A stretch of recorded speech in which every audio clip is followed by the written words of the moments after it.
Hey everybody, welcome back to the channel. I appreciate you tuning in. If you would like and subscribe, I sure would appreciate it. Um, and yeah, I definitely need to post more. I haven't posted in a while. But this video is going to be about the KFL Championship on Lake Chickamauga for the KFL Championship. And we won it. My team, the Coosa Kingfishers, me and Coley McGowan's team, co-owners, we won it all. And this is I was fortunate enough to get the championship MVP, and with 96 and a quarter inches that day, just had one of those dream days. But first, I want to just say thank you to my team. You know, those great guys. We got the trophy right there. Great group of guys. Couldn't be more happier to been able to spend a season with them and learn from them. And you know, that's really the best part about the KFL is learning how other people fish differently than you and how they break down water and being able to share information. No doubt in the last 2 years it's made me a better angler. So to talk about that in this event, and also the KFL guys, Greg Nosar, you know, the entire team, Peggy, then I mean everybody, they put in so much effort. I really appreciate everything that they do. So we won as a team $32,000. We split that up, getting a check, and the fish that I caught with my 96 and a quarter inches. I talked about the three baits that I caught them on. In practice, I did catch them on a couple other things, but tournament day, this is what worked for me. And there was two patterns that I found. I was able to practice 2 days. I'd never been there before, but the two things I found going on, number one was whenever the sun came up, the pockets, the water had been dropping, and the fish wanted to be back in the pockets chasing bait. Almost all of those pockets were too shallow to fish, and the fish had pulled out some. There was a couple that had a little bit of water, but for the most part, they had all pulled out. Number one, two, outside of the pockets, isolated clumps of grass. Whenever the sun would come up, the fish would go into those clumps of grass, and they were in there. So throwing a lipless crank is how I caught them in there. Second thing was they would pull out of the pockets and they were sitting in the mouths of the creek channel, the defined creek channel, going back into the pockets. They were sitting right at the mouth. And that's how I caught some of them. And then whenever the sun came up, they would go from either the mouths of those creek channels where they were feeding, chasing shad. They would either if there was grass nearby, they would go up into the grass, or they would pull out and sit on those isolated clumps of grass. And this is how I caught them. Number one, Yo-Zuri rattling bob, 3/8 ounce. There's a picture of it. There you go. The 3/8 ounce, small one. It's not the one knocker, it's one with the rattles. Super tight wiggle on this crankbait. I really, really like them. Yo-Zuri rattling bob. They work great. Small hooks. Round bends. I do like round bends more in the fall, whenever the fall and in the colder months, whenever the water gets a little bit cooler. I do prefer a long shank hook like these are, not a EWG. They come straight, I mean, it's straight out of the box. Super tacky hooks, super sharp. It's got a good, you can hear it, a good sound there. And it's just got a nice tight wiggle. The bait fish were really small, so that's why I threw this. I was using two different colors. I'll show the other one here, but this one's more of a translucent, and this is just the kind of the color that they were, just kind of a blue grayish back with a, you know, more of a translucent. The water was clear. It only rained 1 day in the last like week and a half, so the water was almost totally clear. I don't know, I had a couple of feet of visibility for sure. And so yeah, great little crankbait. Usually I would throw that on. It's always tough for me to get rods in here without hitting something. But normally I would throw this. I have an old Loomis G2 crankbait rod that I normally throw, but because I was ripping it out of grass, I went to a heavy. It's a 7'3" Powell heavy action, Powell Max. Powell makes great rods, not sponsored by any of them. But this is the other color crankbait I was using. It is a, you saw the other one was clear, like a ghost color. The same thing before the sun came up. And I wanted a little bit more, you know, a little bit more color, something they can see a little bit easier since the light wasn't up. I went with more of a white. It's the same colors. I forget the name of that color. It's like Sexy Shad. It doesn't matter. I'm not that much into colors, but blue back, white sides, and then blue back with a translucent sides. So 7'3" pound max. This is on 17-pound line.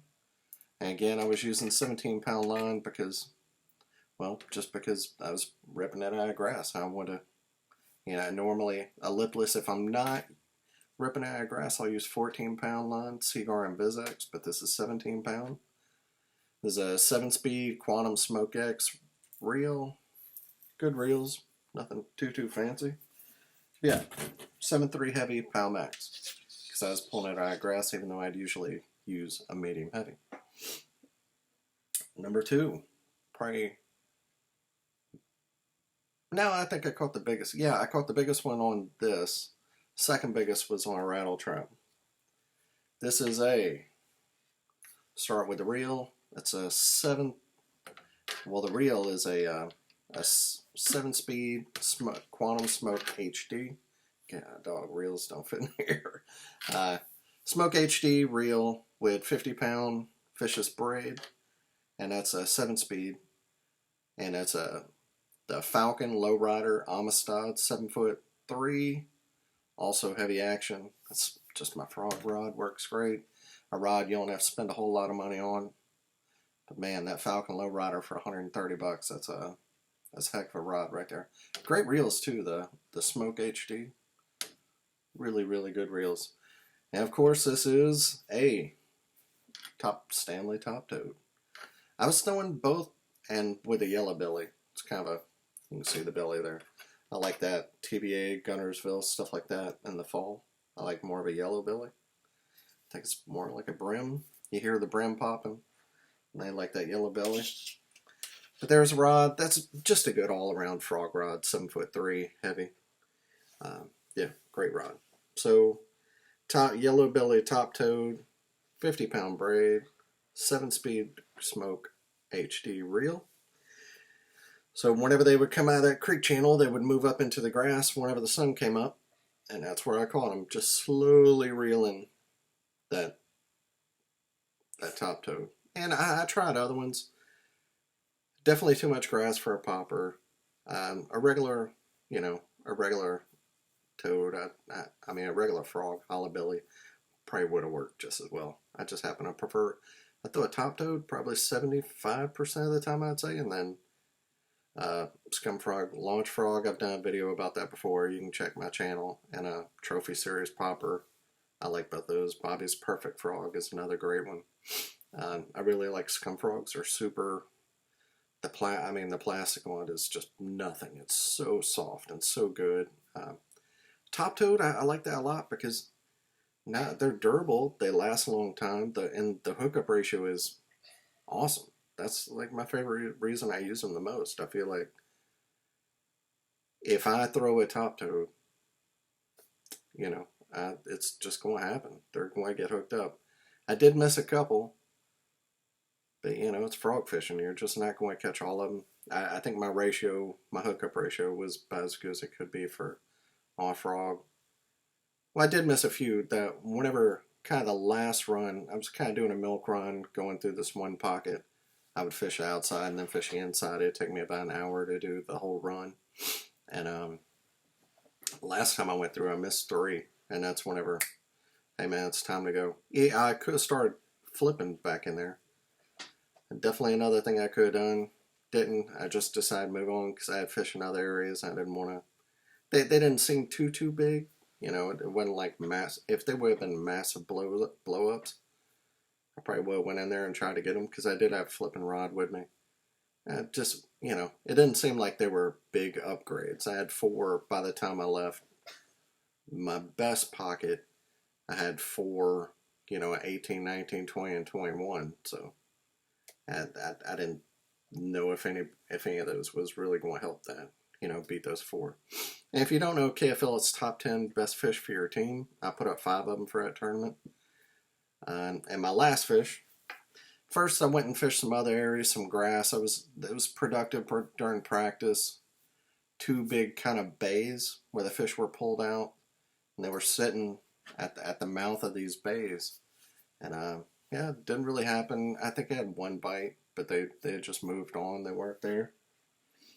That's the thing. You gotta, you know, I can say for sure, from all the tournaments this year, from the success I've had, the tournaments I've won this year, you just can't linger. I would say that's the biggest advice I can give to anybody that I feel like I've done the most this year is I've moved on. Like whenever it's time to go, I go. I don't try to go back there. I don't do whatever. I mean, sometimes you can go back, let them rest, things like that. But man, as soon as the bite was off, I was gone. I was on to the next place. Just hurrying up, just covering a little bit more water, just trying to find active fish rather than making the fish bite. I think that's something that a lot of people miss out on, and I've even done it in the past. So the best advice, I would say the difference in between winning a few tournaments this year and only winning 2 last year, I think I won 2. I did well, but I won 2. I really think the difference is this year is I moved on quicker. So there you go. Don't know if that helps. And the last one cost 17 and a quarter. That also filled out our stringer. This is I caught them on a wacky rig. I mean, you can see just 5-inch X-Zone. This color is 309. If you're not throwing X-Zone 309, you're crazy. You can see it's just kind of that Alabama brim color. If you like dirty jigs, Alabama brim, same color. It's kind of a bait fish color. I throw out on if you can see it there, this is a size 1 VMC, it's got a little bit of grass on it, VMC weedless Nico hook with a VMC crossover ring. I'm not sure if that's 5 or 6 millimeter. I can never remember which size to buy. But the rod, I'll flip it over there, but it's a Falcon Cara. This is a 7'3", medium heavy, extra fast. It's called the it doesn't have a name on it. It's the CS-5-173. I throw a wacky rig a lot. So, and medium heavy, you can also, it's great for a wacky rig. It's great for an eco rig. It's just great all around. It says medium heavy, but it's not like too heavy. And it's Falcon Cara. It's Falcon's top of the line. So it's, I have 2 Caras. I don't buy many of them. They're expensive, but man, it's just like, it's the best I've ever used. I'll say that. There's no doubt. And so I had 12-pound Sunline SX1 braid to 8-pound Seagar and Vizex on a 2500 size quantum smoke reel. And that's it. Caught them on that wacky rig. Last one I caught, I missed another one too. What that was, it was just there was a bluff wall and there was some brush piles. Probably about 5 or 6. It went down from bluff wall 15 feet, 12, 15 feet. And there was a bunch of brush piles off the bluff wall. And the tops of them were probably 5 feet. So I was throwing the wacky rig up against the wall and then just slowly letting it come down and bump the top of those brush piles. So 5-inch wacky rig, having to wait a while, being patient. Sun was up. It got finessey, got a little bit tougher, so I went finesse, started throwing that spinning rod, and that's how I caught our 5th fish, and all worked out. So couldn't be more fortunate. Again, thank you to my team. Thank you at KFL. It's just one of those days I'll never forget. I couldn't be happier about it, and really happy with the way the season turned out. Yeah, I appreciate y'all watching. If you have any other questions about those 3 setups, the baits, or anything else, let me know. Put it in the comments. I was also using bank scent, I think it's the shad or the crawfish. I don't, or combo. I think it's combo. Just something, just a mass smells. I don't think it matters as long as you have a smell masking. I usually don't use during practice. I just use during a tournament. And I obviously don't put on my hard baits, although there are some scents you can put on hard baits. I just do it for my plastics, the frog too. I think it just, just that half a second, quarter second, whatever it is, that they hold on just a hair longer. Sometimes that's a difference on tournament day. And between catching them and not, and bang is easy, you can just spray it on there. So yeah, if y'all have any questions, put them below. Thanks for watching, and yeah, go Kingfishers.